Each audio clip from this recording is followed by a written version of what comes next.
اب پاکستان کو سیکولر بنانا چاہتے ہیں اور 295 کا قانون ختم کرنا چاہتے ہیں، تو اب یہ سب کچھ ان سے توقع کی جا سکتی ہے، لیکن یہ 295 کا قانون ختم تو تب کریں گے جب رہیں گے۔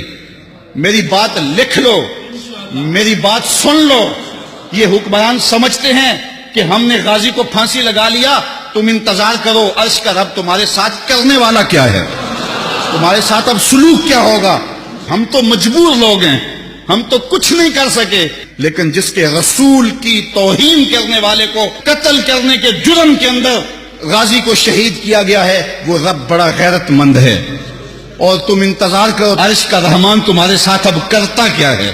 تم کہتے ہو علماء کو جیلوں میں ڈال دو جیلوں میں، اب باقی بچا کیا ہے، اب باقی رہ کیا گیا ہے۔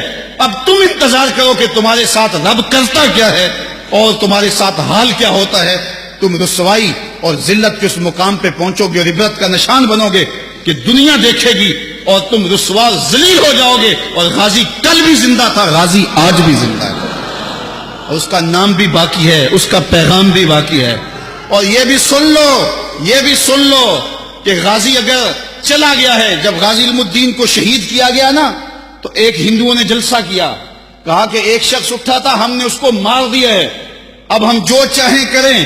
تو ایک مسلمان جلسے میں بیٹھا تھا، اٹھ کے کھڑا ہو گیا، اس نے کہا کرو جو کرنا ہے، غازی خود گیا ہے، چھرا چھوڑ کے گیا ہے، وہ ہم نے ساتھ دفن نہیں کیا، وہ چھوڑ کے گیا ہوا ہے۔ تو یہ مت سمجھو کہ ہماری خیرت مر گئی ہے۔ کتنے غازی پیدا ہو گئے ہیں، کتنے لوگ تیار کر گیا، اس کے جنازے میں کتنے لوگوں کو حرارت ایمان کی دی ہے۔ تم نے غازی کو مارا نہیں، غازی کو زندہ کیا ہے۔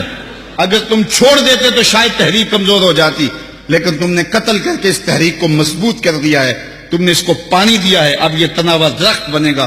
تم اپنی خیر مناؤ، 295 کو تم ہاتھ بھی نہیں لگا سکتے اللہ کے فضل سے۔